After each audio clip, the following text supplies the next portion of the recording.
In a dark alley, a homeless girl found two unconscious soldiers. What would she do? Rob them? Flee? Her decision, an act of pure humanity amidst despair, left the police speechless and changed everyone's perception of kindness. The intermittent glow of the patrol car's blue and red lights danced on the damp alley walls, painting ghostly shadows onto the asphalt. The silence, previously broken only by the soldiers' weak groans and the rustle of Anna's clothes, was now filled with the stunned murmur of the police officers. They watched the girl, whose hands still trembled slightly, yet whose eyes held a surprising calm. The incredulity etched on their faces was palpable, the image of a street child, hungry and helpless, saving two army men, defied everything they expected to find. She was the one who found them, Sergeant, one of the officers said, his voice thick with surprise. And she looked after them until we arrived. She hid them, stopped the bleeding with her own jacket. Sergeant Miller, a man with a stern face and years of service under his belt, approached Anna. His gaze, which usually dissected crime scenes in search of flaws and lies, now fixed on her with a mixture of respect and perplexity. Anna, feeling the weight of so many eyes on her, instinctively took a step back. She was used to being invisible, to being a shadow in the urban landscape, not the center of such intense attention. The sharp wail of a siren tore through the night's quiet, announcing the arrival of the rescue team. Paramedics and more officers flooded the alley, their flashlights cutting through the darkness as they assessed the situation. The soldiers, still pale and unconscious, were carefully immobilized on stretchers and taken to the ambulance.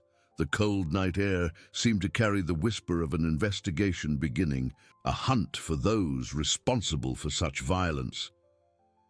"Did you see who did this, kid?" Sergeant Miller asked, his voice softer than usual. He knelt to be at her eye level, trying to establish a connection.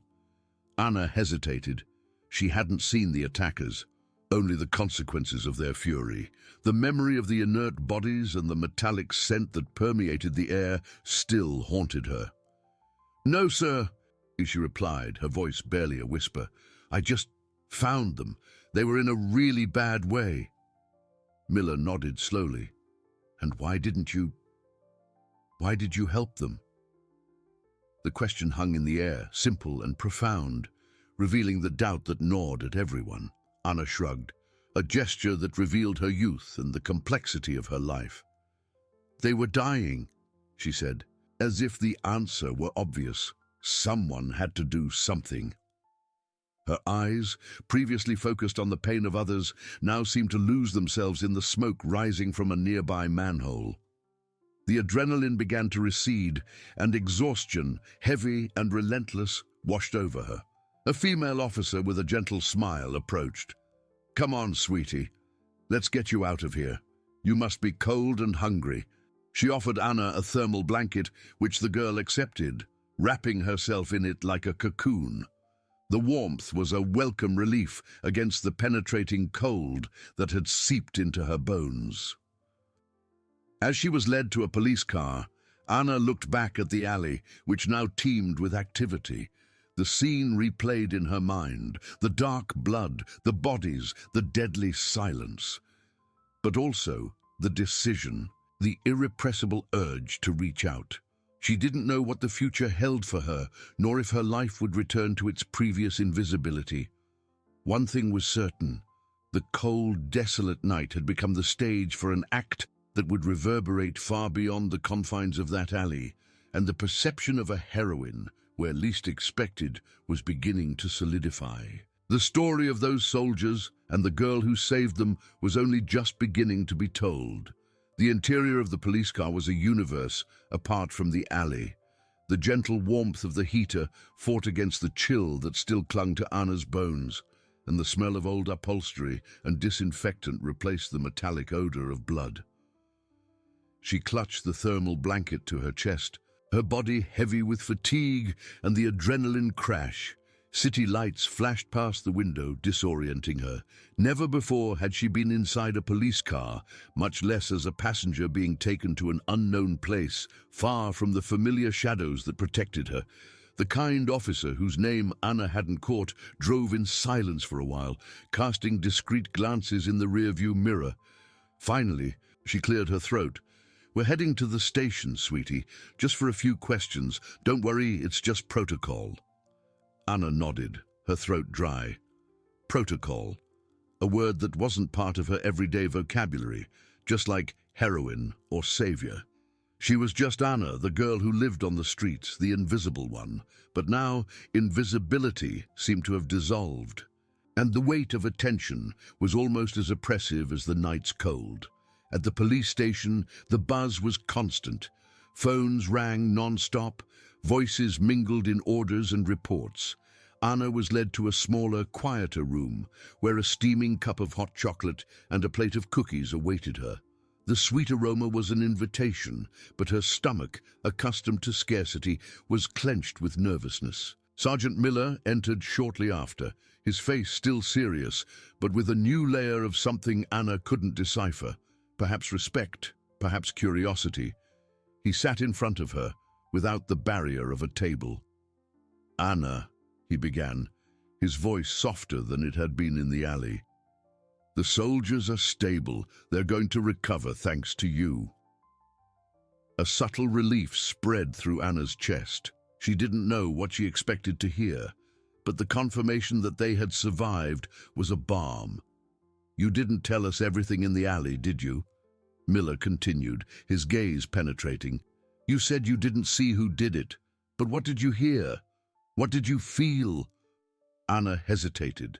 The memory of the scene returned in flashes, the silence broken by a groan, the smell of wet earth mixed with blood, the urgency in her hands. But there was something more, something she had suppressed, a sound. I heard a car," she whispered, her voice almost inaudible. "An old car, the engine. It was sputtering, and then laughter." Miller leaned forward, his attention sharpened. "Laughter? Whose? How many people?" "I don't know," Anna replied, closing her eyes for an instant. The laughter was cold, disdainful, and seemed to come from more than one person, but the darkness and shock had distorted everything. It sounded like they were enjoying themselves. A shiver ran down the sergeant's spine. The cruelty implicit in those words was palpable. "Do you remember anything else? Any detail about the car? Color, model?" Anna shook her head, frustrated by her own inability to recall. "It was dark and fast. After they left, that's when I got close." Miller nodded, registering every word. "I see. Anna, the information about the car and the laughter is important, very important." He paused, observing her. "Now, about you. We can't just let you go back to the streets. Not after this." The mention of the streets brought a wave of panic. The police station, though strange, was warm and safe. The thought of returning to the coldness and uncertainty of the night, especially now that she was no longer invisible, tightened her heart. "We'll find a place for you to stay," Miller said, almost reading her thoughts. "A shelter. A safe place, at least for now." Anna looked at the untouched cup of chocolate. A shelter. She had heard of them, places full of rules and strangers. But the warmth of the blanket, the steaming chocolate, the promise of safety, these were powerful temptations. The night was still young, but her life had irreversibly changed. The story of the soldiers and the girl who saved them was only just beginning to spread. And the echo of that cold laughter in the alley still lingered, promising that the danger had not disappeared. The promise of a shelter, a safe place, echoed within the police station walls, a surreal contrast to the life Anna knew. She clutched the thermal blanket, its warmth almost suffocating after so many years of constant cold. Sergeant Miller, with a gaze that seemed to carry the weight of 1,000 cold nights, stood up. Officer Garcia will take you. It's a good place, Anna, for girls your age." Anna said nothing. The word good sounded strange, almost alien. Her life on the streets had taught her that good was always temporary, a mirage that vanished with the sun. She stood up, her body protesting with every movement, exhaustion manifesting in a subtle tremor. Officer Garcia, the same one who had offered her the blanket, waited with a warm smile. But Anna's eyes still saw the darkness of the alley, the blood, and felt the icy air of the laughter that belonged to no one she knew. The drive to the shelter was short, but it felt like an eternity.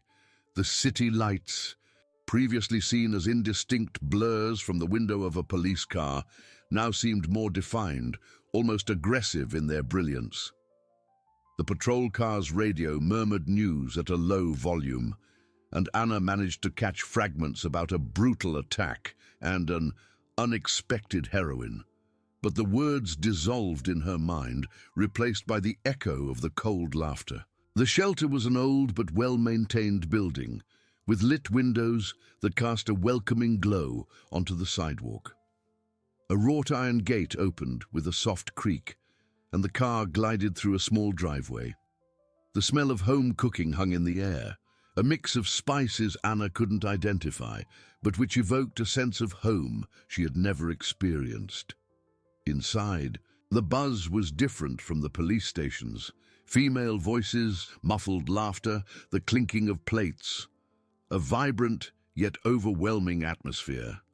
A woman with graying hair and glasses perched on the tip of her nose, who introduced herself as Mrs. Davies, the shelter director, greeted them with a surprisingly gentle hug. "Anna, dear, it's good you're here. Officer Garcia told us a little about you." Anna felt the warmth of the hug, a strange and almost painful sensation in its intensity. She didn't know how to react to such kindness. Life on the streets had taught her to distrust anything that seemed too easy or too good. Mrs. Davies guided her down a lit corridor where colorful paintings hung on the walls. There was a dining hall where some girls chatted animatedly, and a common room with a television on, showing a news report. Anna quickly averted her gaze, fearing she might see her own face projected on the screen. "Here's your room, Anna," Mrs. Davies said, opening a light wooden door. "You'll share it with 2 other girls, but they're already asleep. You'll meet them tomorrow." The room was simple but clean. There were 3 beds made with colorful quilts and a desk. One of the beds was empty, waiting for her. Clean pajamas and a towel were folded on the pillow. Anna touched the soft fabric of the pajamas, a sensation so different from her worn and dusty clothes. "The bathroom is down the hall," Mrs. Davies continued. "Feel free to take a hot shower. You must be exhausted." Exhausted was an understatement. Anna felt her body heavy, every muscle aching, her mind in a whirlwind. She nodded, unable to formulate a reply. Mrs. Davies gave her a final smile and closed the door, leaving Anna alone in the silent room, save for the distant sound of voices and the soft hum of the night. Anna approached the empty bed. The mattress felt soft, the pillow inviting. The thought of lying down in a clean, safe place without the penetrating cold of the pavement or the constant fear of being discovered was almost irresistible. But safety brought with it a different vulnerability. Here, she wasn't invisible. Here, people knew who she was, what she had done. She took off the thermal blanket and let it fall onto the quilt. The smell of soap and cleanliness filled the air, replacing the odor of earth and smoke that had accompanied her for years. Anna sat on the edge of the bed, her body still tense, her ears sharp for any strange sound. The laughter from last night still echoed in her mind, a cold reminder that, although she was now in a safe place, the danger that had wounded the soldiers was still out there, lurking in the shadows, waiting. The story of Anna, the invisible girl who became a heroine, had only just begun, and the web of unfolding events promised to entangle her in a destiny she could never have imagined. The softness of the mattress under her hands was a sensation almost painfully strange. Anna looked at the folded pajamas, the soft fabric inviting her to an intimacy she had forgotten. Life on the streets was a constant struggle, where every fiber of her being was geared towards survival. Now, the absence of that tension was a frightening vacuum. She didn't know how to relax, how to simply be in a place where the next danger didn't lurk around every corner. The distant sound of muffled voices and laughter coming from the corridor was a reminder that she wasn't alone. Other girls, other stories. She got up and walked to the door, pressing her ear against the wood. She could make out fragments of conversations, the clinking of cutlery. It seemed so normal, so domestic, a life she only knew from afar, watching through the lit windows of houses. She took a deep breath, the clean air filling her lungs with a purity she wasn't used to. The invitation for a hot shower, extended by Mrs. Davies, seemed an unattainable, almost sinful luxury. But the grime on her skin, the sticky feeling of sweat and dust, was a link to the night she desperately wanted to wash away. In the bathroom, hot water poured from the showerhead, creating a cloud of steam that fogged the mirror. Anna hesitated for a moment, her own image, thin, dirty, with eyes sunken from exhaustion, reflected in the glass before the steam enveloped her. She took off her old clothes and left them in a heap on the floor, watching the grime shed from them like a worn cocoon. The first drop of hot water on her skin was a shock, followed by profound relief. It was as if the warmth penetrated her bones, melting the ice accumulated from years of cold. She scrubbed her skin with soap, feeling the lather slide, carrying away not just the dirt, but perhaps a little of the night's heavy burden.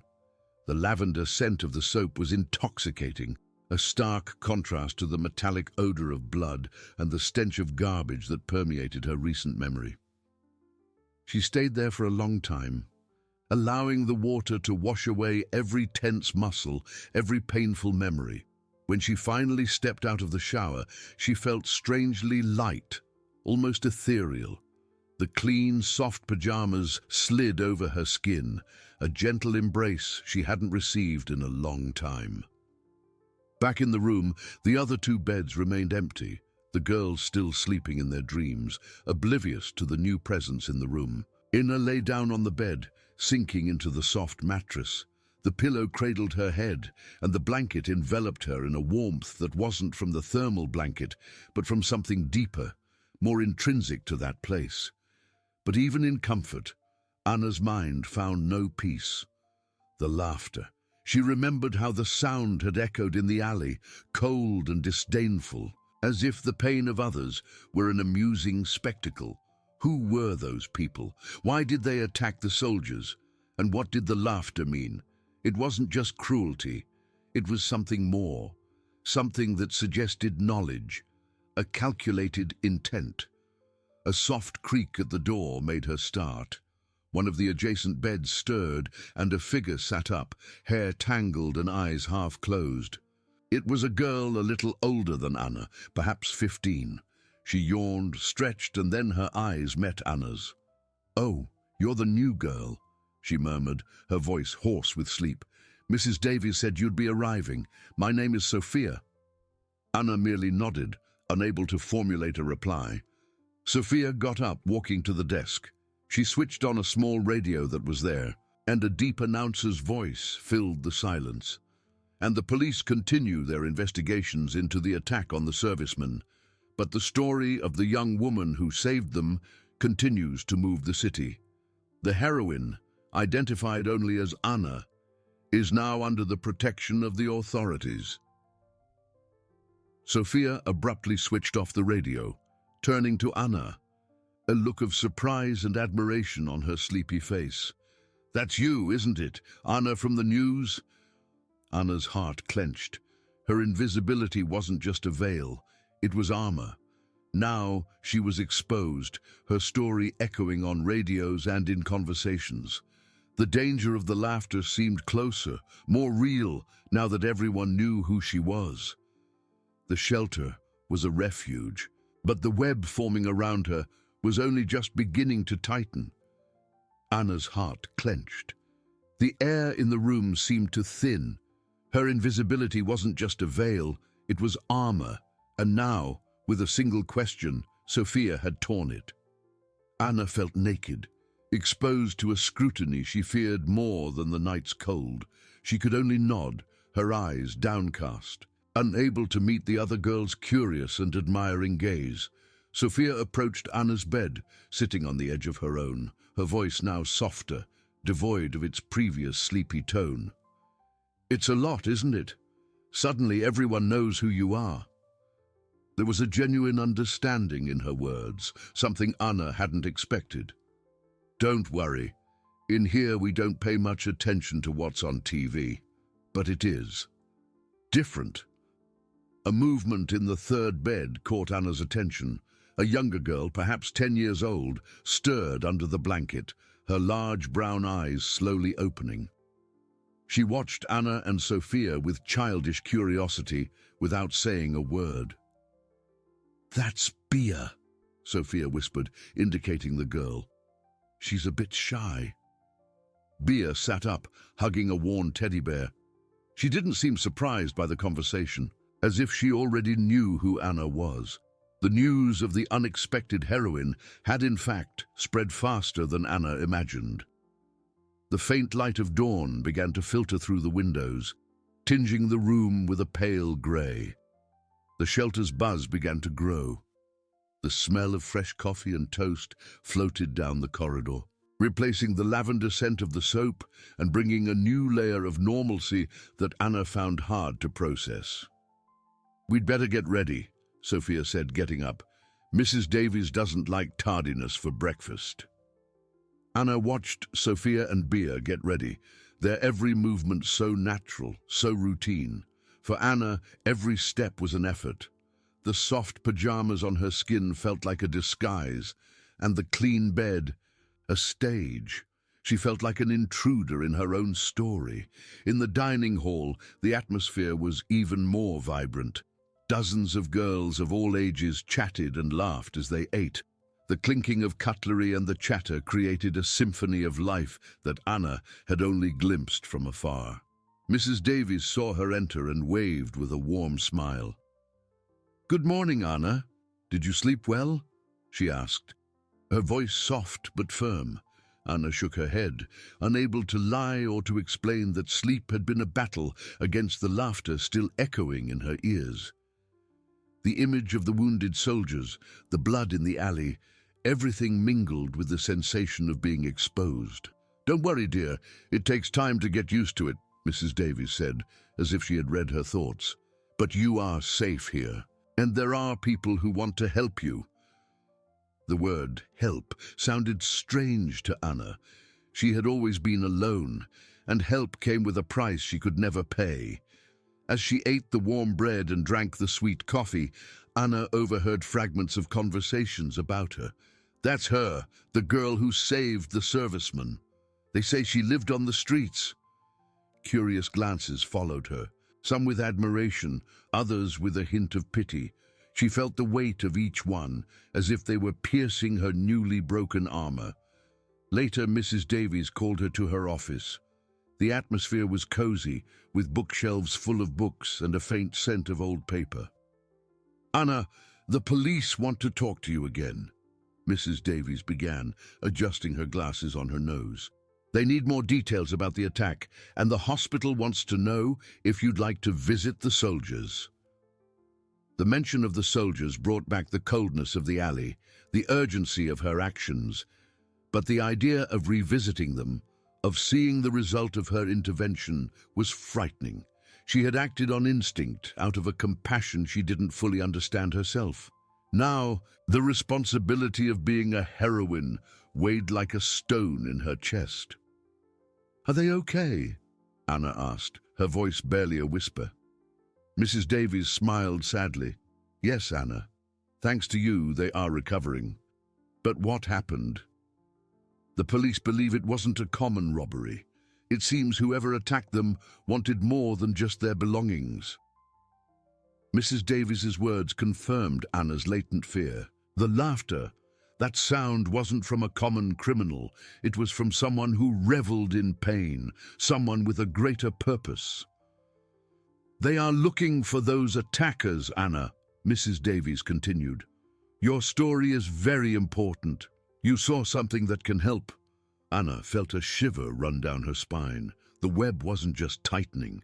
It was pulling her into the center of something much larger and more dangerous than she could ever have imagined. The shelter was a refuge, but the shadows of the alley seemed to follow her steps, and the icy laughter promised to haunt her no matter where she hid. The mention of the soldiers, the police, and the laughter swirled in Anna's mind like an icy vortex.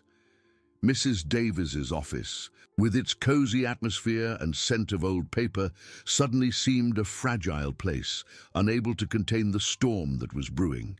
She felt a knot in her throat, the same sensation that suffocated her when fear paralyzed her on the streets. They need you, Anna, Mrs. Davies repeated, her voice soft but laden with an urgency Anna couldn't ignore. It's not just about what happened, but about who did it. There's something bigger at stake. Anna took a deep breath, trying to calm the tremor in her hands.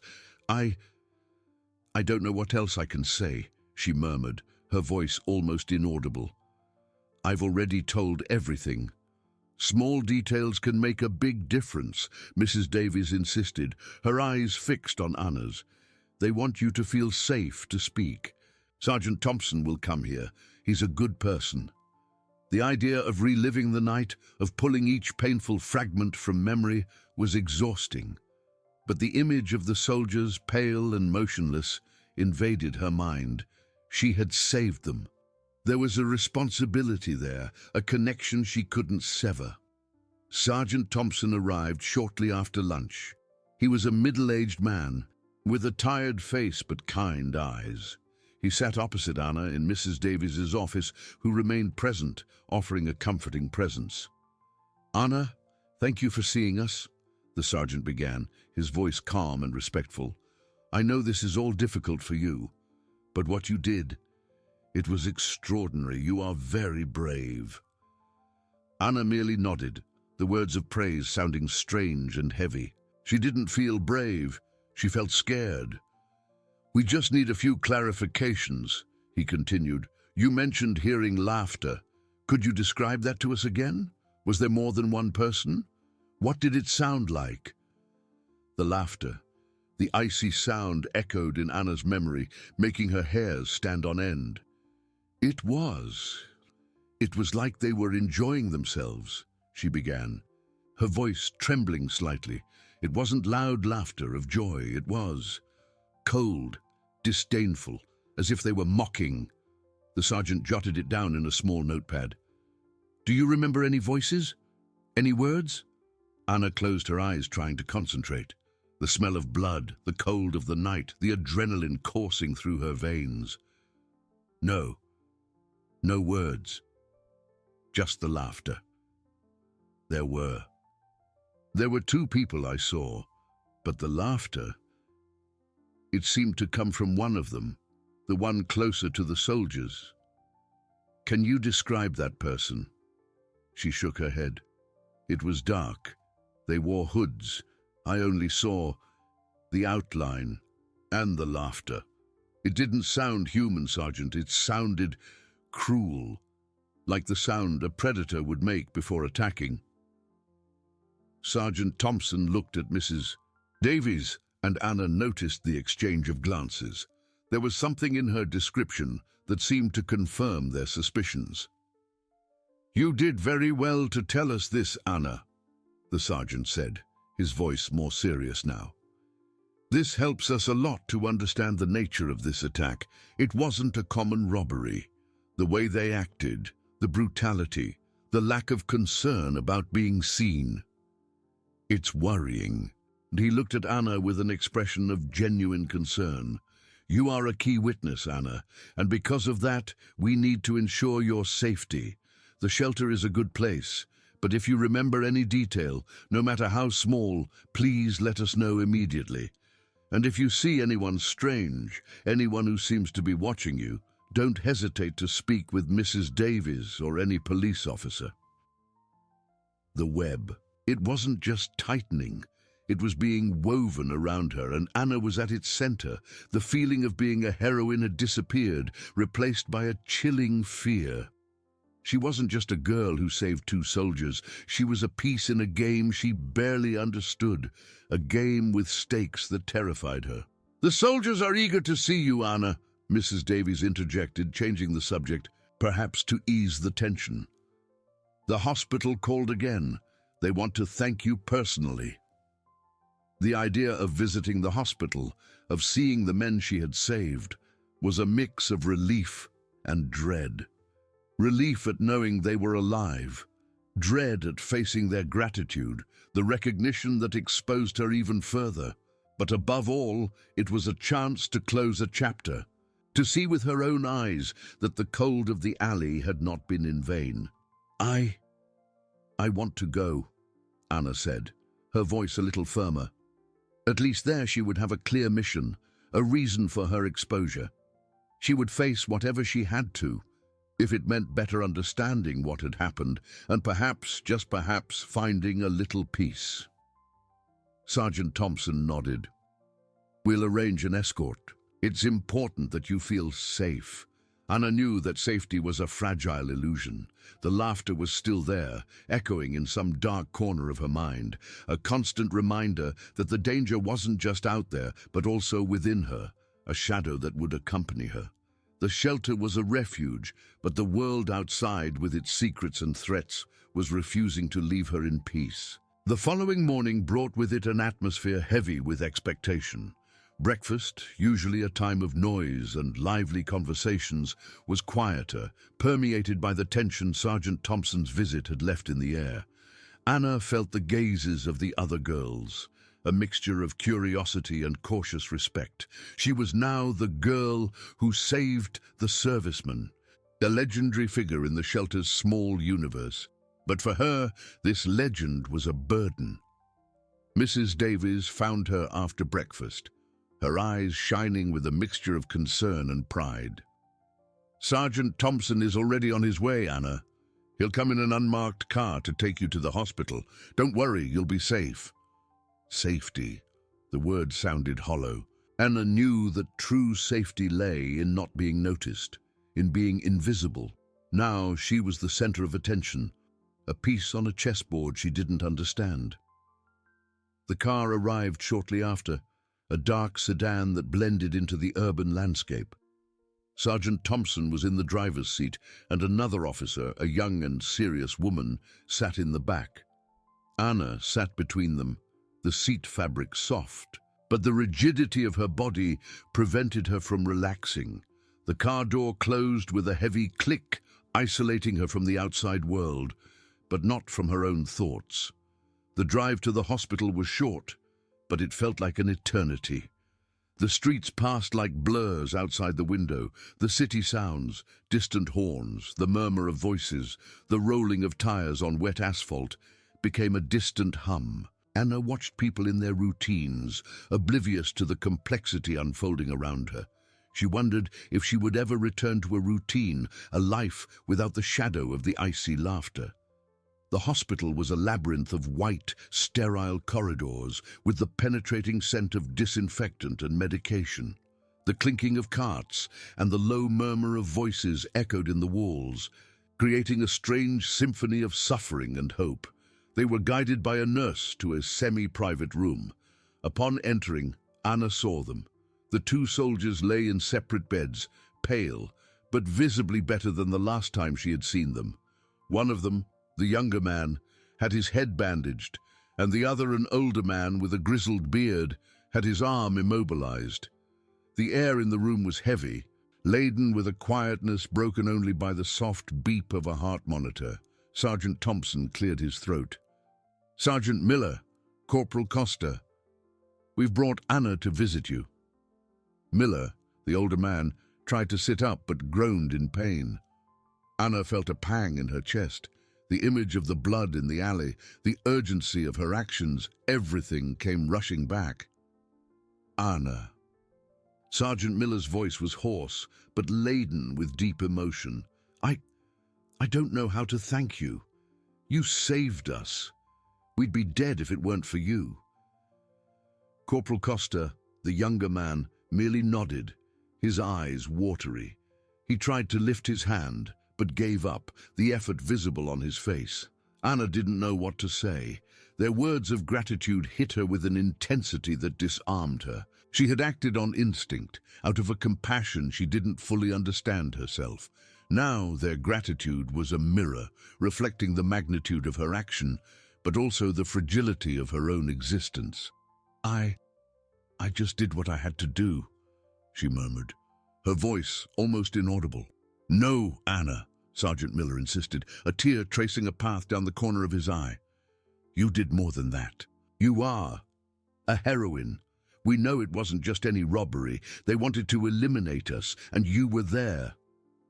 The mention of the attack, of the intention to eliminate, sent a shiver down Anna's spine. The laughter. That sound wasn't from common robbers. It was from something far darker. We were transporting something important, Sergeant Miller continued, his voice faltering slightly. Something certain people didn't want to reach its destination. They ambushed us, and as I was falling before everything went dark, I heard it. The same laughter you described, Sergeant Thompson. Laughter of triumph. He paused, his eyes fixed on Anna as if trying to find something in her, a confirmation. And I saw a symbol on one of their jackets, a star, a 5-pointed star, but with inverted points, and an eye in the center. Anna's stomach churned. A symbol, something concrete, the laughter, the cold, the sense of imminent danger. Everything clicked into a clearer, more terrifying picture. The shelter was a refuge, but the white walls of the hospital couldn't contain the truth that was now revealing itself. She wasn't just a witness. She was the only piece who had seen the enemy's face, or at least their symbol. The web was closing in, and Anna was at its center. Not as a heroine, but as a target. Sergeant Miller's revelation hung in the air like a dark cloud, a dense silence filling the hospital room. The mention of the inverted star with an eye in the center sent an icy shiver down Anna's spine, more intense than the cold of the alley. It wasn't just a description, it was a confirmation, a piece fitting into a dark puzzle she was only just beginning to glimpse. The image formed in her mind, vivid and disturbing, as if the symbol were etched into her own memory, though she had never actually seen it. Sergeant Thompson, who until then had maintained a controlled demeanor, had his expression altered. His previously cautious gaze now carried an alarming gravity. He leaned in, his voice low, almost a whisper, but charged with urgency. "Sergeant Miller, are you sure? An inverted 5-pointed star and an eye?" Miller nodded, the effort visible on his pale face. "Absolutely. I was falling, my vision blurred by the impact, but that symbol, it stood out in the gloom. It wasn't a military emblem, nor a common gang insignia. There was something ancient, malevolent about it, etched onto the leather jacket, near the shoulder, and the laughter. It came from him, the same sound Anna described. The officer accompanying Thompson, Agent Torres, until then silent, made a note on her tablet. The soft click of the keys sounded loud in the heavy silence. Anna felt everyone's eyes turn to her, as if the revelation of the symbol linked her even more directly to the danger. She was the witness, the one who had seen the outline, the one who had heard the laughter.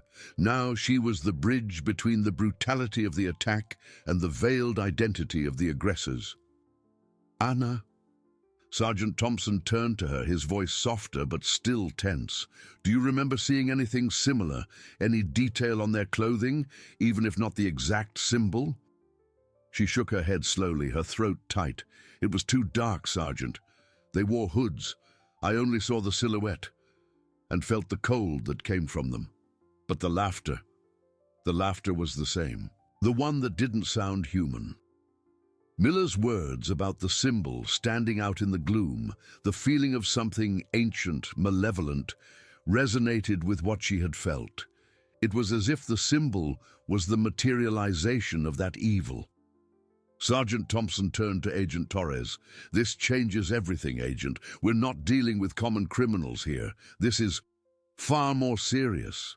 Agent Torres nodded, her face serious. "I'll report this immediately.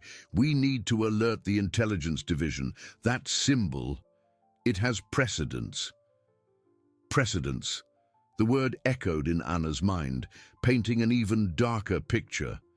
They weren't just two isolated criminals.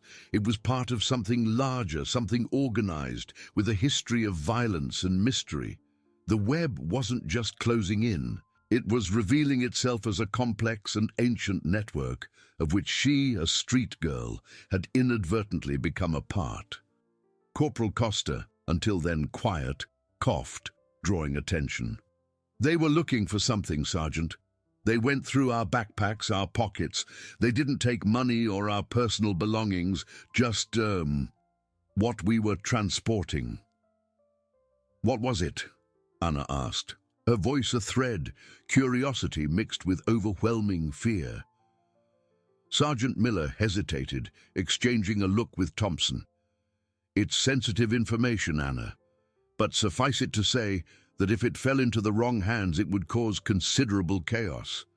That's why they were willing to kill us for it."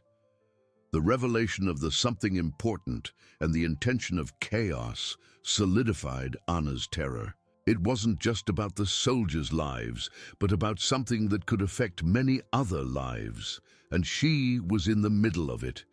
The soldiers' gratitude now felt like a burden, a mark that linked her to this growing danger. The hospital room, once a place of hope for the soldiers' recovery, now radiated an aura of threat. The smell of disinfectant seemed to mix with the odor of an invisible danger. Anna felt a knot in her stomach. She had saved lives, yes, but in doing so, she had exposed herself to something that society, with all its laws and security forces, seemed to fear deeply. Sergeant Thompson approached Anna, his expression serious, but with a touch of compassion. "Anna, what you've told us and what Sergeant Miller revealed is of extreme importance. You are a vital witness, but because of that, your safety becomes our top priority. The shelter is no longer enough. We need a safer place for you, something more discreet." The word discreet sounded like hidden, isolated. Anna felt her heart pound. She was afraid of the street, yes, but the fear of being locked away, of being used as a piece in a game she didn't understand, was equally suffocating. She didn't want to be a heroine. She wanted to be invisible again. She wanted her life back, however difficult it was. Her gaze wandered around the room, fixing on the heart monitor that softly beeped beside Corporal Costa's bed. Each beat seemed to echo the accelerated pulse of her own heart. The web wasn't just closing in, it was becoming a cage, and Anna felt the invisible bars rising around her. The cruel laughter, the malevolent symbol, the threat of chaos, everything merged into a single terrible certainty. Her life would never be the same, and the price of her courage was only just beginning to be exacted. Anna's stomach churned at the mention of a more discreet place. The word echoed in her mind, not as a promise of safety, but as the anticipation of even stricter confinement. The shelter, with its rules and schedules, was already a veiled prison for her, but at least it offered a facade of normalcy, a possibility to blend in. Now, the idea of being hidden, perhaps isolated, of being a vital witness in a deadly game she didn't understand, was almost as terrifying as the memory of the laughter that didn't sound human. Her gaze, previously fixed on the heart monitor, now swept across Sergeant Thompson's serious face. He seemed genuinely concerned, but his concern was proof of the imminent danger. She was a problem that needed to be guarded, protected, perhaps even controlled. "Where to?" Anna's voice came out almost a whisper, laden with a mix of fear and defiance. "Are you going to imprison me?" Sergeant Thompson sighed, a heavy sound that revealed the burden he carried. "No, Anna, it's not a prison, it's a protective measure, a secure, monitored location where you'll be out of their reach. Agent Torres is arranging the details now." Agent Torres, who was already back on her tablet, nodded without looking up. The click of the keys sounded like an incessant drumming, building the invisible cage around Anna. "And what happens after that?" Anna insisted.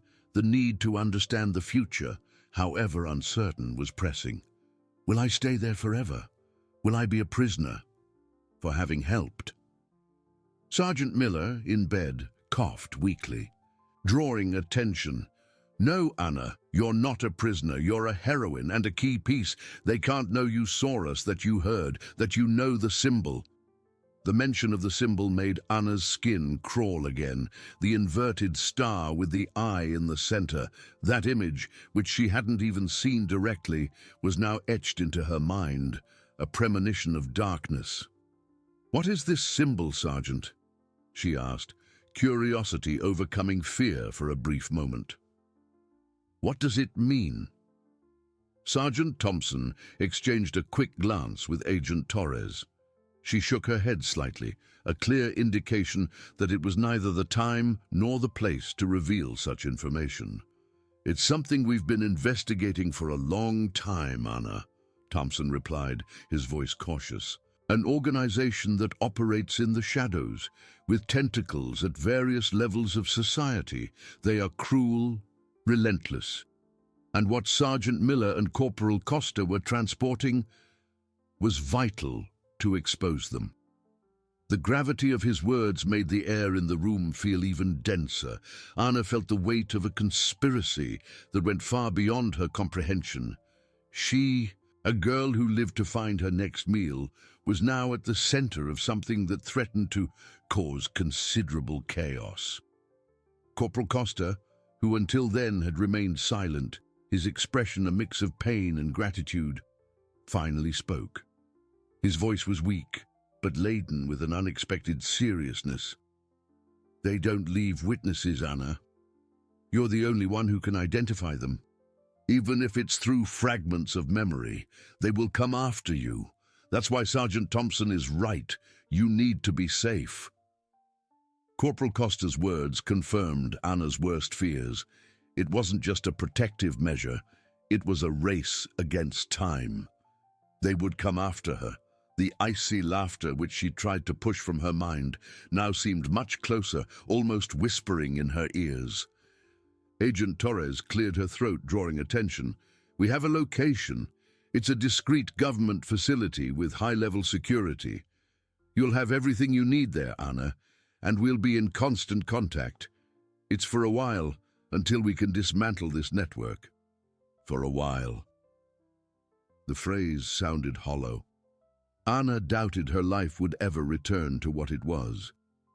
The freedom she, in a way, possessed on the streets, the ability to move, to disappear, was being taken from her. She would be a piece on the chessboard, moved and protected, but not free. A distant sound of sirens breaking the hospital's quiet made Anna start. The sound approached, and her heart pounded in her chest. Was it them, or was it just the city's routine? Paranoia was already beginning to set in, a new, unwelcome companion. Sergeant Thompson noticed her reaction. "Don't worry, Anna. It's just an ambulance, but we need to go. The sooner you're in the safe location, the better." He extended his hand to her, a gesture that was both supportive and commanding. Anna hesitated, her eyes fixed on the outstretched hand. It was the hand that would pull her from the alley of ignorance into the labyrinth of truth, a hand that would lead her to a new and dangerous existence. The invisible girl from the streets, the one who moved in the shadows and watched the world from afar, was being forced into the light, into the center of a stage she hadn't asked for. With a knot in her throat, she finally accepted the sergeant's hand, feeling the weight of her new destiny. His grip was firm and protective, but also irrevocable. There was no turning back. The hold was an invitation and a condemnation.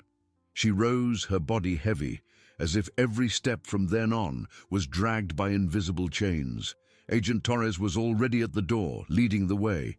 The hospital corridor, once a labyrinth of smells and voices, now seemed like a tunnel to the unknown. The beeps of heart monitors, the distant murmur of nurses, everything receded, replaced by the muffled sound of her own footsteps and the jingle of the agent's keys. A cold draft from a half-open emergency door made Anna shiver, an icy premonition of what was to come. Outside, night had deepened. The city lights twinkled, indifferent to the small figure being led away from the life she knew. A discreet black vehicle waited on a side street, away from the main entrance. It wasn't a police cruiser, nor an ordinary car.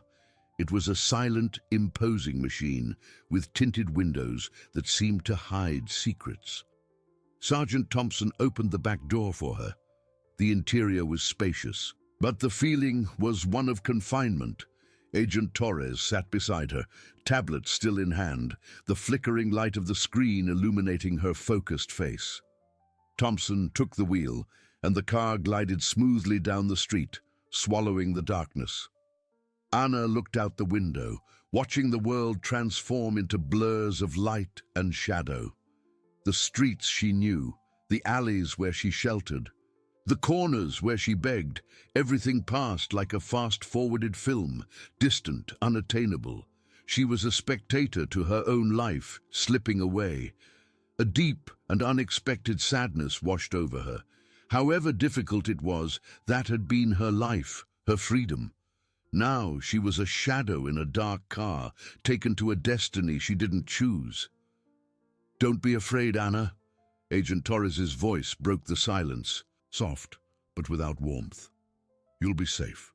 It's a remote location, with all amenities, and most importantly, they don't know about it." The word "they" sent a shiver down Anna's spine. The cruel laughter, the malevolent symbol, the feeling of cold that came from the attackers. Everything resurfaced in her mind, vivid and terrifying. She had saved lives, yes, but she had paid a high price. Her peace and her freedom. The car drove for a long time, leaving the urban sprawl behind, the city lights diminishing until they became mere pinpricks on the horizon. The landscape changed to rural roads, flanked by trees that looked like sleeping giants in the darkness. Only the soft hum of the engine and the occasional headlight of an oncoming car broke the monotony. Anna closed her eyes, trying to push away the image of the symbol, but it was there, etched onto her eyelids, an inverted star with an eye in the center, watching her. She felt like a chess piece in an invisible game, moved by forces she didn't understand, protected by necessity, not by choice. Finally, the car turned onto a dirt road, bumpy and surrounded by dense vegetation.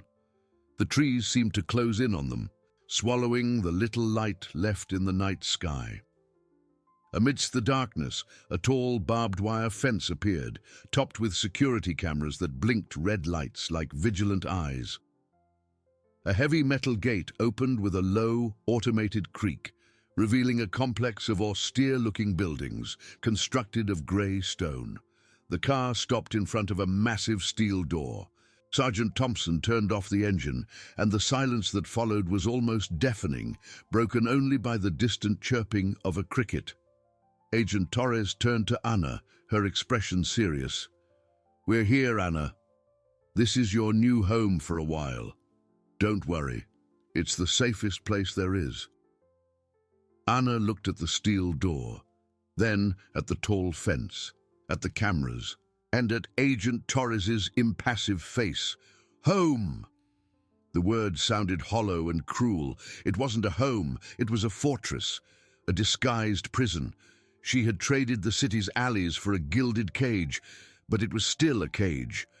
The man in military uniform, with a grave expression, opened the steel door from the inside, revealing a corridor lit by fluorescent lights that hummed softly. The smell of disinfectant, previously just a premonition, now filled the air, mixing with a metallic, cold aroma. Anna felt a chill that didn't come from the wind. The complex's interior was a labyrinth of grey walls and identical doors. Her footsteps echoed in the silence, a heavy, solitary sound. The uniformed man, who didn't exchange a word, indicated a path. Agent Torres and Sergeant Thompson followed her, their own footsteps muffled, as if the place absorbed any excessive vibration. "This is a residential sector." Agent Torres's voice broke the silence, sounding too loud in the environment. "You'll have a private room with an ensuite bathroom. All your needs will be met here." She gestured towards a door, opening it with an electronic card. A dry click echoed. The room was Spartan but impeccable. A single bed with crisp white sheets, a small desk with a metal chair, and a built-in wardrobe. A high, barred window revealed only a sliver of the dark sky, like a distant, unattainable painting. There was nothing personal, nothing that spoke of warmth or home. It was a functional space, designed for security, not emotional comfort. Anna walked to the window, touching the cold bars. Outside, the world continued, but she was separated from it by concrete and steel. The sight of the stars, once a familiar comfort on street nights, now seemed mocking, reminding her of the vastness she could no longer reach. "We'll have an orientation meeting tomorrow morning," Torres continued, her voice practical. "You'll be informed about the facility's rules, meal times, and common areas you can use. There will be a designated person to accompany you for the first few days." "Will they watch me?" Anna asked without turning, her voice choked. "It's for your protection, Anna," Thompson interjected, his voice softer than Torres's. "This place is impenetrable. No one enters or leaves without authorization. And you are our priority." But the word protection sounded like prison in Anna's ears. She turned, her eyes welling up with silent frustration. "And for how long? How long will I be here? Until you catch them? And if you don't, will I rot here?" Agent Torres sighed, an almost inaudible sound. "It's not a permanent situation, Anna. We're working tirelessly. But it's an organization with deep roots. It will take time. Your safety is crucial to the investigation." Crucial, a piece, a pawn. Anna felt rage bubble up, but it wasn't the rage of those who ignored her on the streets. It was a cold rage, born of powerlessness. She had done the right thing, had risked everything, and now she was paying the highest price. Sergeant Thompson placed a hand on her shoulder, a strangely paternal gesture. "You are safe here. For the first time in your life, perhaps. You won't have to worry about your next meal, about the cold, about violence. Think of it as a refuge, Anna, a place where you can rebuild yourself." Anna looked at him, then at Torres, whose eyes were fixed on her with an intensity Anna couldn't decipher. The comfort in Thompson's words was real, but the freedom she, in a way, possessed on the streets, the ability to move, to disappear, was being taken from her. An empty stomach, an aching body, but the freedom to see the sun rise over the buildings, to feel the wind on her face, to choose her own path, even if it led to the next alley. Now she had a roof, food, security, but her soul was hungry for something that couldn't be bought. "Try to rest, Anna," Torres said, gesturing towards the bed. "Tomorrow will be a long day." They left, and the dry click of the door closing behind them was the sound of an invisible lock. Anna was alone. The hum of the fluorescent lights was the only sound, accompanied by the beat of her own heart. She sat on the edge of the bed, feeling the hardness of the mattress, the image of the symbol, the inverted star with the eye in the center, flickered in her mind. No matter where she was, it followed her, an icy shadow that stretched beyond the steel walls. She was a witness, a valuable piece, but also a target. And her new security didn't lessen the weight of the threat, it merely hid it, making it even more oppressive. Ina lay down on the bed, staring at the ceiling. The lights didn't turn off, keeping the room in a constant, impersonal brightness. There were no windows to the sky, only the high bars that showed a grey fragment. The silence was so dense she could almost hear it. It was the silence that swallowed the city sounds, the distant cries, the lost laughter, the sirens that were the soundtrack of her old life. There, amidst that forced silence, Anna felt the absence of everything that made her herself. The invisible girl from the streets, the one who moved in the shadows and watched the world from afar, was now under the spotlight of a conspiracy, imprisoned in a place where every detail was controlled. She closed her eyes, but sleep wouldn't come. The darkness behind her eyelids was more real than the ambient light, and in it the malevolent symbol continued to spin, a premonition that the true price of her courage was far from paid. The fluorescent lights never dimmed. Anna opened her eyes to the same impersonal brightness that had accompanied her throughout the night. There was no gradual awakening that the street offered, with the first rays of sun painting the buildings and the city sounds coming to life. Here, dawn was just a continuation of the artificial, a switch that refused to be turned off. The constant hum of the lamps permeated the silence, a monotonous soundtrack that seeped into her thoughts. She got up feeling the stiffness of the mattress in her muscles. The room seemed even smaller in daylight, the grey walls more oppressive. She walked to the barred window, but the sliver of sky she saw was a uniform grey without promises. There were no trees to observe, no distant movement of people, just the cold vastness of nothing. A heavy sigh escaped her lips. A dry click at the door made her body stiffen. The door opened and Agent Torres entered, accompanied by a middle-aged woman, with her hair pulled back in a tight bun and thin glasses that gave her a serious, almost academic expression. The woman wore a discreet uniform, without military insignia. "Good morning, Anna," Torres said, without the warmth the word good should carry. "This is Dr. Elisa Vance. She will be your guardian and will accompany you during your orientation." Dr. Vance nodded, a brief, restrained smile. "Welcome, Anna. I know it's not ideal, but we'll do our best to help you adapt." Her voice was soft, but carried an undeniable authority. Anna merely nodded, her eyes fixed on Dr. Vance, trying to decipher what lay behind that professional facade. She had learned to read people on the streets, to identify intentions. Here, everything was different. The masks were more sophisticated. "We'll have breakfast and then take a tour of the permitted areas," Dr. Vance continued. "You'll have a daily schedule with activities and meal times. Everything is designed for your safety and well-being." Anna followed them out of the room, her footsteps echoing again in the desolate corridor. The smell of disinfectant seemed even stronger in the morning. The orientation was, in fact, an introduction to the rules of the cage. They passed a sterile dining hall, where a few people, also in neutral uniforms, ate in silence. A small gym, a library with technical books, and a common room with a turned-off television. Everything seemed functional but devoid of life. Dr. Vance explained each detail with methodical patience, but Anna barely listened. Her mind was elsewhere, in the memories of the alleys, the sounds of the city, the freedom to decide where to go, even if it was to scavenge for food. She felt the weight of Torres's and Dr. Vance's eyes on her, a constant vigilance, as if they expected an escape, an outburst.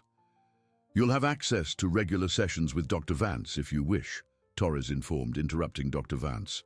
"It's important that you process what happened." Anna turned to Torres, rage bubbling in her chest. "Process? I saved 2 men, Agent, and now I'm trapped here. That's what I have to process." Her voice, previously low, gained a strength that surprised even herself.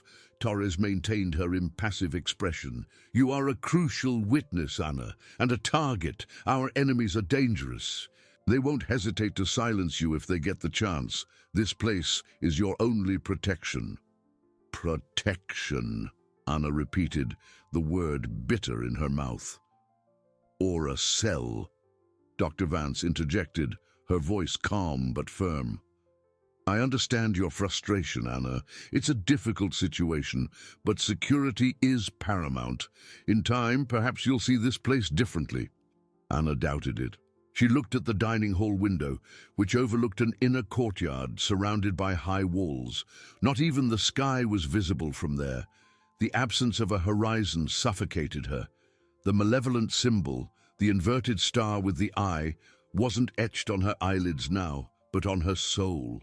A constant reminder of the danger that had brought her to this place and that still pursued her, even behind concrete walls and barbed wire.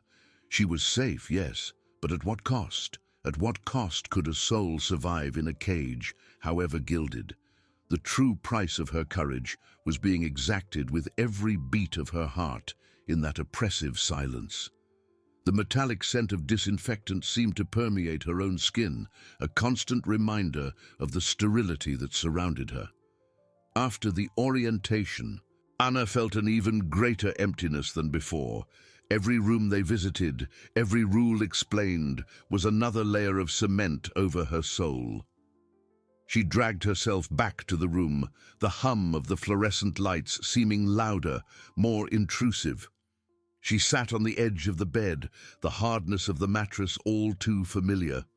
The freedom of being on the streets, with its dangers and uncertainties, now seemed a distant paradise. Here, the uncertainty was different. How long she would be a prisoner of her own courage.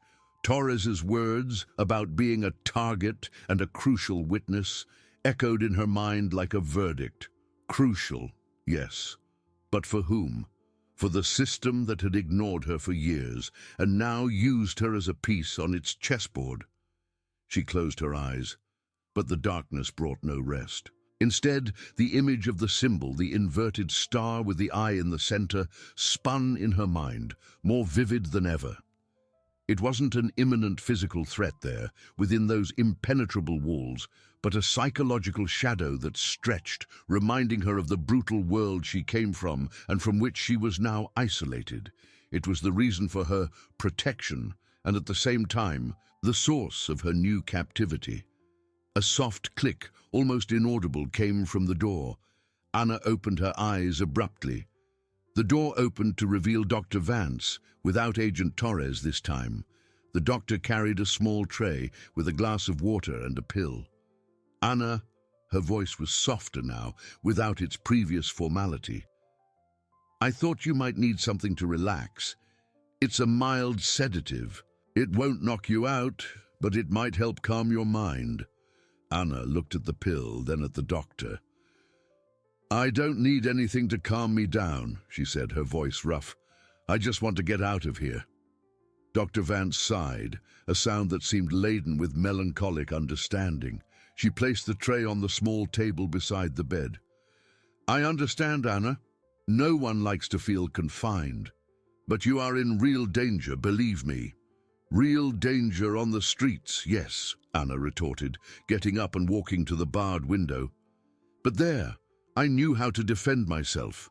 Here, I'm just a thing waiting for you to catch the bad guys." "You're not a thing, Anna," Dr. Vance said, her voice firm. "You're an incredibly brave young woman who did the right thing, and that's why we're here to protect you." Anna laughed, a joyless sound. "Protect? What's the use of protecting the body if the soul is imprisoned? On the streets, I was hungry, cold, afraid, but I had the sky. I had the wind. I had the freedom to choose my own path, even if it was to the next alley." She touched the cold bars. "Here, the sky is a gray sliver, the wind is a myth, and my path is dictated by a schedule." Dr. Vance approached, her eyes behind the thin glasses, laden with an empathy Anna hadn't expected. "I can't promise you it will be easy, Anna, but I can promise you we'll do our best to make you feel less imprisoned. There's a small internal garden with some trees. It's not the vastness you knew, but it's a patch of green. And the library has more than just technical books. There's fiction, poetry. Anna turned, her eyes watery. The offer, however small, was a glimpse of humanity amidst the coldness. Will they let me go to the garden, alone?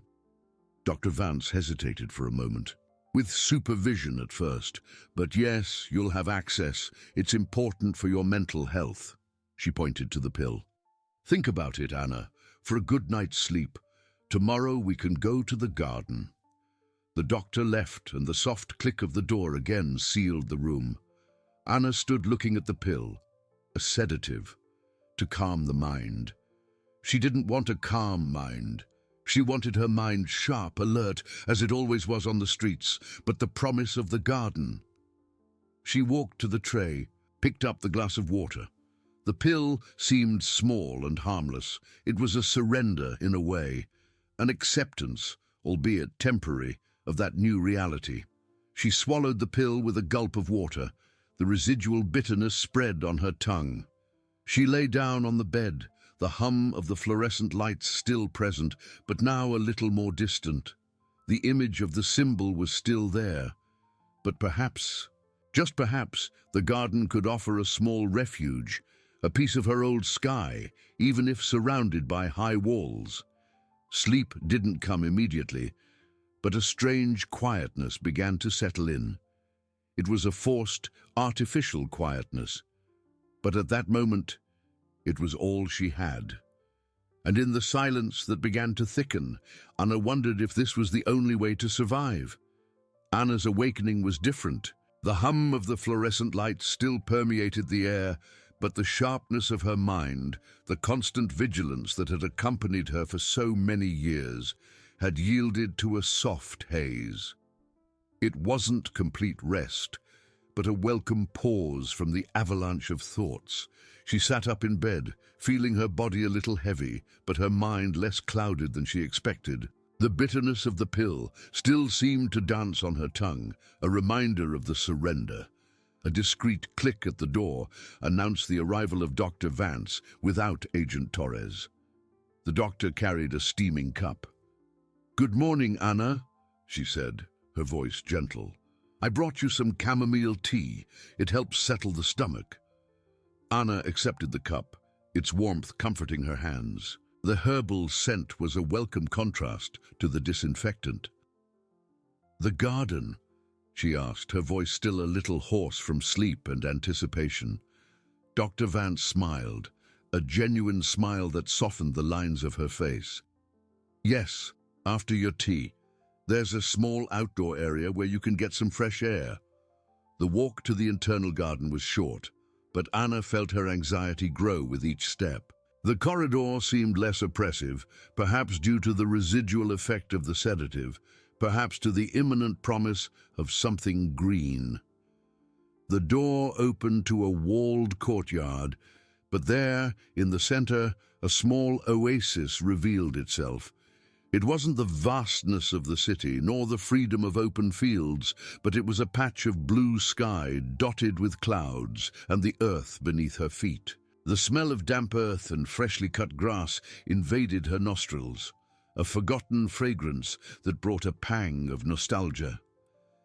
There were some young trees, a wooden bench, and flower beds bursting with vibrant colors. A small bird landed on a nearby branch, and its soft song broke the silence, a sound long absent from her life. Anna walked onto the grass, taking off her shoes. The sensation of the cold, damp earth beneath her feet was an electric shock, a connection to the real world that seemed to have been severed. She closed her eyes, inhaling deeply. The wind brushed her face, a familiar touch, but now laden with new meaning. Dr. Vance sat on the bench, watching her. "It's a small place, I know," she said, her voice calm. "But it's a place where you can breathe." Anna opened her eyes, a solitary tear tracing a path down her cheek. It's real," she murmured, touching a leaf on a small tree. It's not concrete. It's not, the doctor agreed. And you're not a prisoner, Anna. You're a heroine who needs protection.